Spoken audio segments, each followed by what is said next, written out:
Je suis Madame Élisée Ntomba, je suis coordonnatrice de l'ONG Action Femmes et Développement. Action Femmes et Développement, c'est une structure féminine créée pour l'accompagnement, l'encadrement et l'émergence des femmes, des jeunes filles. Je sais que la période approche déjà, la période des épreuves d'État, que nous appelons examen d'État, examen de fin des cycles secondaires, s'approche.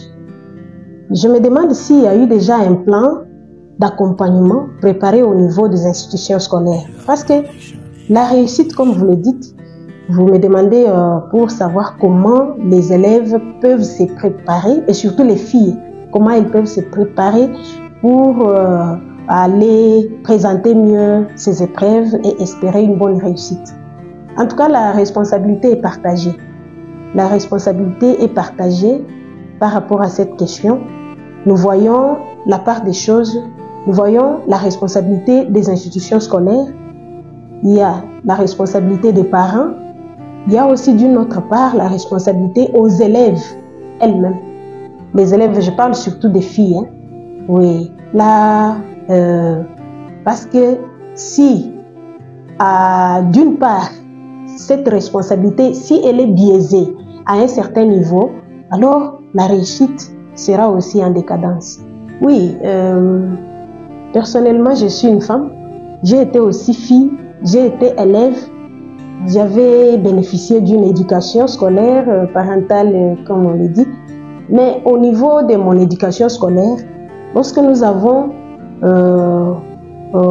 atteint le moment de la présentation des épreuves de fin de cycle secondaire, comme c'est le moment maintenant, nous avons connu les mêmes risques, les mêmes problèmes que les élèves essayent de connaître maintenant là. Ces problèmes auxquels nous ne voulons pas voir nos élèves actuels être exposés. Il s'agit d'un problème couramment rencontré, des maquis, les maisons d'hébergement informelles. Je ne sais pas ces systèmes-là. Moi, je me demande jusqu'à aujourd'hui pourquoi nos autorités décideurs n'arrivent pas à voir, à ouvrir un grand œil autour de ces phénomènes maquis. Parce que les phénomènes maquis, bien sûr, ça existe depuis longtemps. Nous l'avons découvert, nous l'avons aussi trouvé, nous l'avons laissé. Mais au moment où moi je suis arrivée en 6e secondaire, mes parents s'étaient opposés à ce que je puisse aller entrer dans les maquis. Je sais que toute notre école avait autorisé à ce que les élèves finalistes aillent former des maquis. Les élèves eux-mêmes ont cotisé l'argent pour payer une maison. Vous trouverez déjà que c'est une responsabilité hasard. Un élève qui se retrouve obligé par rapport à l'institution, hein, l'institution oblige que l'élève aille trouver une maison dans laquelle l'élève va bien suivre les cours et préparer son épreuve. En tout cas, cette histoire-là n'avait pas plu à mes parents. J'ai été obligée d'obtempérer, de respecter la décision des parents. Je ne suis pas allée au maquis, mais je me suis concentrée à la maison. C'est pourquoi, tu vois, je dis que la part de réussite, la réussite à ces épreuves évoque 3 responsabilités, 3 types de responsabilités. La responsabilité des parents est trouvée là-bas, la responsabilité des institutions scolaires et la responsabilité des élèves, des enfants, des apprenants et surtout les filles. En tout cas, personnellement, je désapprécie ça. Et c'est une occasion pour moi encore de voir, de lancer un cri d'alarme aux autorités. Pourquoi jusqu'à aujourd'hui, les autorités décideurs ou bien les autorités scolaires des institutions de décision n'arrivent pas à ouvrir l'œil autour de cette histoire des maquis? C'est dans les maquis où on trouve toute forme d'insécurité. Ces institutions ici, cette occasion opportune, c'est une occasion opportune parce que l'enfant là n'a pas préparé, depuis le début, n'a pas été préparé pour aller vivre dans les maquis. Mais lorsqu'il arrive seulement en 6e, l'année terminale du cycle secondaire, les conseils commencent. Les élèves se sentent maintenant obligés d'aller habiter dans les maquis comme si c'est une institution ou bien c'est un hébergement où l'élève est obligé d'aller se préparer. Ce n'est pas le cas. Là-bas, on trouve toutes les formes d'insécurité. l'insécurité sociale. Imaginez-vous la fille qui habite chez ses parents, se trouve dans un endroit inconnu, parmi les inconnus, et elle doit vivre avec ces inconnus-là. Là, elle sera d'abord traumatisée psychologiquement. Elle doit s'obliger à supporter ce qu'elle ne supportait jamais même chez eux. Une fille qui a étudié, une fille bien encadrée par ses parents, est en mesure de revoir ses notes chaque jour. Mais imaginez-vous, dans les maquis, ce n'est pas le cas. Les maquis que nous vivons ici au Kasaï central, ce n'est pas le cas.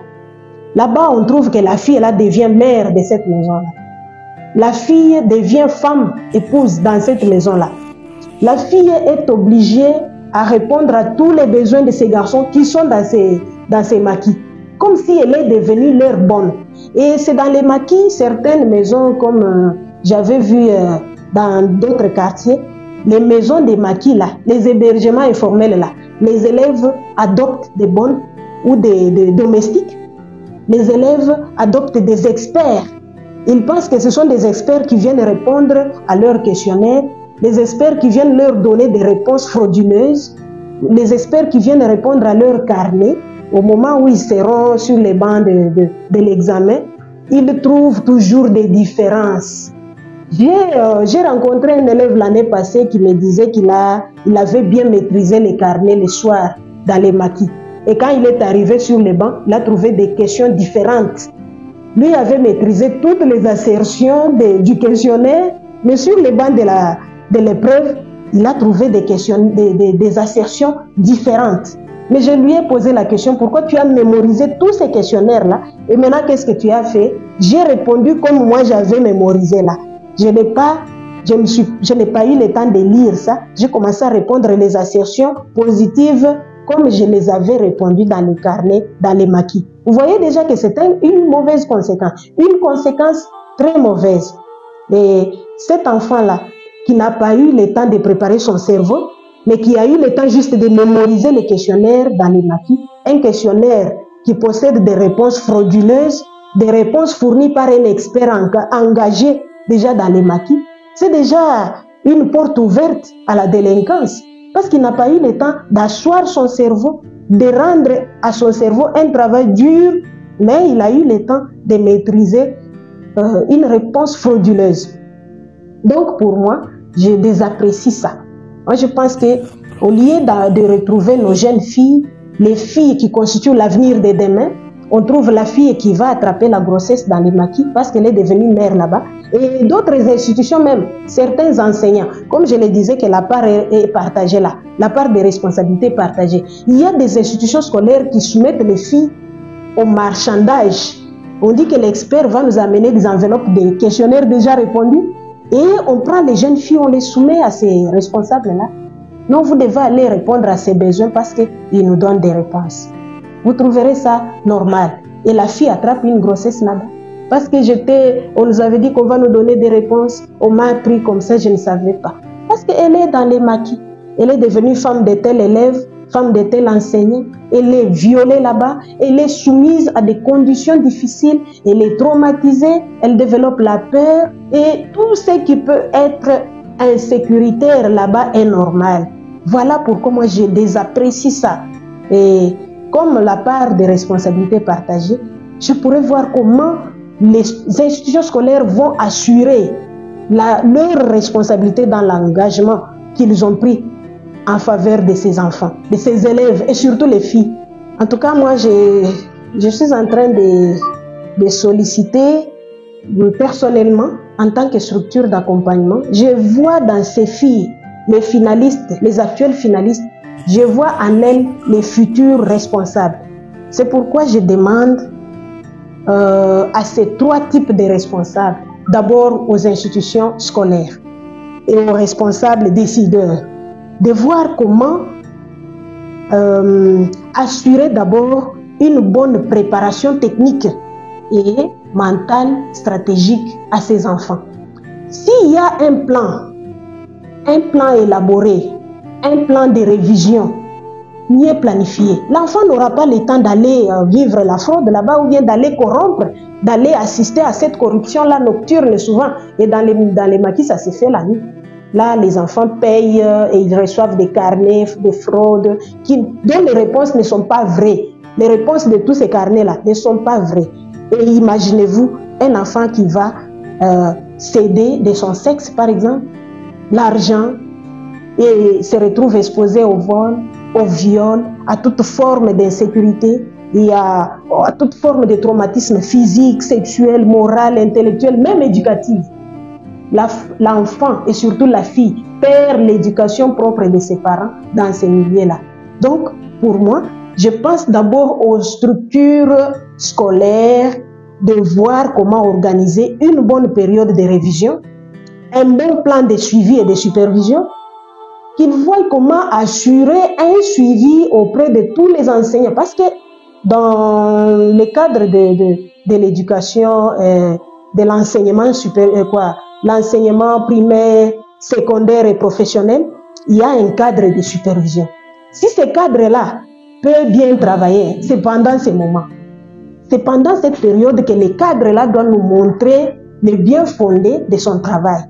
Assurer une bonne supervision, un bon suivi pour montrer à l'enfant comment il doit travailler dur, comment il doit faire travailler son cerveau pour arriver à la maturité.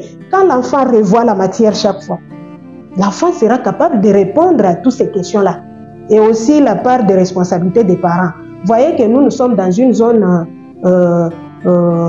critique, dans une zone où tout le monde déplore de la pauvreté et on dit que la responsabilité de la scolarisation repose dans les mains de la mère. Si la mère est au marché, le papa doit aussi assurer. Ne parlons pas d'abord des enfants orphelins, parce que la mère est au marché, mais le papa doit assurer le suivi de l'éducation de l'enfant. Vous voyez maintenant, votre fille est presque à la fin. Chaque jour, vous laissez l'enfant aller se promener le soir, à la recherche des carnets, à la recherche des expériences et à la recherche des exercices. Mais vous avez gâché sa vie. Au moment de la présentation des épreuves, elle ne sera pas stable. Pourtant, c'est le bon moment maintenant de faire le suivi. Les parents doivent faire un bon suivi. Les parents doivent assurer une bonne alimentation aux enfants pour rafraîchir leur cerveau et rendre l'enfant presque prêt. Hein, je disais prêt. Prêt, donc, c'est-à-dire l'enfant est prêt. Lorsque l'examen se présentera, l'enfant sera capable. Son cerveau sera branché. Mais quand vous allez au marché jusqu'au soir, vous allez au travail jusqu'à la nuit, vous ne savez même pas à quelle heure l'enfant est rentré à la maison. Et surtout la fille est là, la fillette là qui va présenter ses examens, ses épreuves. Elle rentre à la maison tardivement, vous n'avez même pas à suivre. Vous voyez que la responsabilité là qui vous revient n'est pas assurée. Et je reviens aussi aux élèves. Hein. Je suis en train de lancer un cri de sensibilisation aux élèves. Les élèves et surtout les filles, prenez votre vie en main. Prenez votre responsabilité en main. C'est le bon moment que l'enfant doit prendre sa responsabilité en main.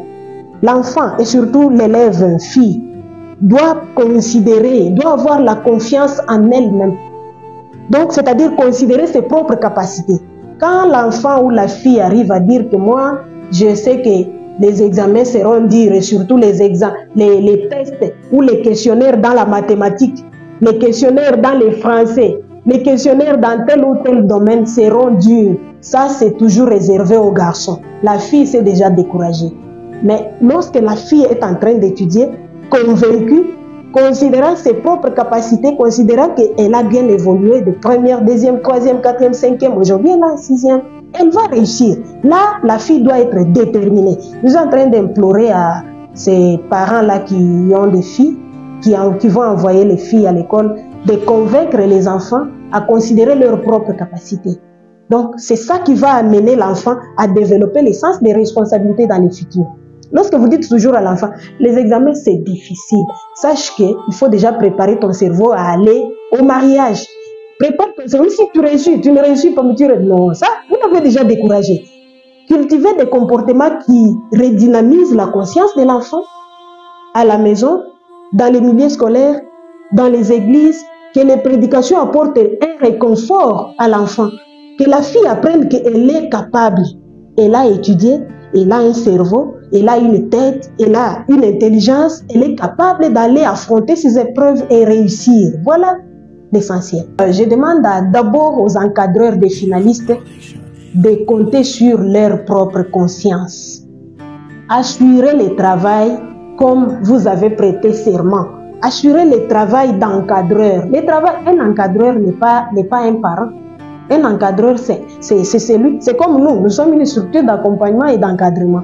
Un encadreur, c'est celui qui vise l'objectif de faire réussir, amener l'enfant et surtout la fille là, à être responsable, à se sentir responsable. Parce que le moment, imaginez-vous, lorsque moi je me suis retrouvée devant mon carnet d'examen, pendant le moment de nos examens d'État, j'étais seule devant les bancs, donc sur mon banc, j'étais seule.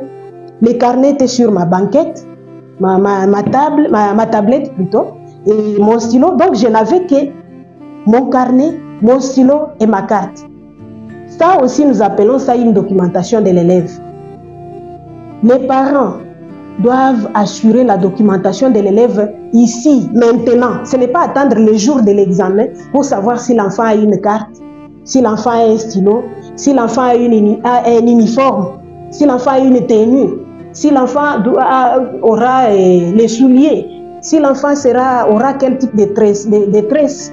Non, c'est le moment de préparer ça maintenant. Donc la documentation de l'élève se prépare maintenant. Commencez à voir comment l'enfant organise ses révisions, ses exercices. Commencez déjà à organiser sa documentation. Est-ce que l'enfant là, la fille là, elle a la carte? Ou bien elle va donner les sexes pour entrer dans les centres? Parce que dans les centres aussi, il y a un contrôle. Hein? Comme elle n'avait pas préparé sa carte, elle va se retrouver soit en retard. Et surtout les enfants qui sont gérés par les parents, les demi-parents. Les enfants là sont beaucoup exposés à des peines. L'enfant commence à travailler dès le soir jusqu'au matin. Les demi-parents lui disent « tes études ne comptent pas pour moi ». Et l'enfant est traumatisé, stressé, il doit travailler jusqu'à 7 heures. Commence à se préparer pour aller aux examens à 8 heures. Il va, et surtout la fille, elle va arriver dans les centres en retard, elle sera chassée, ou bien elle va commencer à présenter son examen sous stress. C'est pourquoi elle va faire recours à la corruption. Mais si vous donnez le temps à cet enfant-là de se préparer, vous le réveillez, bien que vous n'êtes pas son propre parent, mais vous êtes son demi-parent. Préparez déjà, réveillez l'enfant à temps, qu'il prenne son bain le soir, qu'il prenne un bain le matin.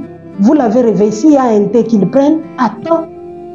Vous avez préparé sa carte, sa documentation, son stylo, s'il y a les papiers, s'il y a quelque chose à porter, ok, tout doit être prêt. C'est les parents, même si vous n'êtes pas son propre père, vous n'êtes pas sa propre mère, mais vous êtes son demi-parent, vous êtes son tuteur. Assurez-vous de sa disponibilité, de sa ponctualité. Assurez à l'enfant. Lorsque vous assurez ça, même l'enfant là, même la fille là, au futur, elle s'en souviendra. Donc je suis en train de demander à toute forme de responsabilité de prendre conscience de notre responsabilité. Bien sûr, la responsabilité est partagée, comme je l'ai dit là. Au niveau des autorités scolaires, prenez conscience de votre responsabilité. Au niveau des parents, prenez conscience de votre responsabilité, parents ou tuteurs. L'enfant elle-même, l'élève dont je parle, prend aussi conscience de ta capacité. Prends conscience, considère ton soi là, considère que tu es forte. Et je suis en train d'inviter aussi les jeunes filles, hein, les filles qui vont aller présenter les examens. Considérez-vous forte. Vous êtes forte. Moi, je n'ai pas intégré les maquis. Ça, je vous l'ai dit à haute voix, je n'ai pas intégré les maquis, mais j'ai reçu mon diplôme avec distinction. Mon diplôme d'État, moi, je l'ai reçu avec 78%. C'était une distinction à ce moment-là. Mais j'étais une fille parmi tant d'autres. Donc, si vous comptez dans vos propres capacités, vous allez réussir. Avec cette assurance-là, vous allez réussir. Oui, j'implore d'abord à nos autorités locales de voir comment éliminer cette histoire de maquis. Parce que si il faut préparer un hébergement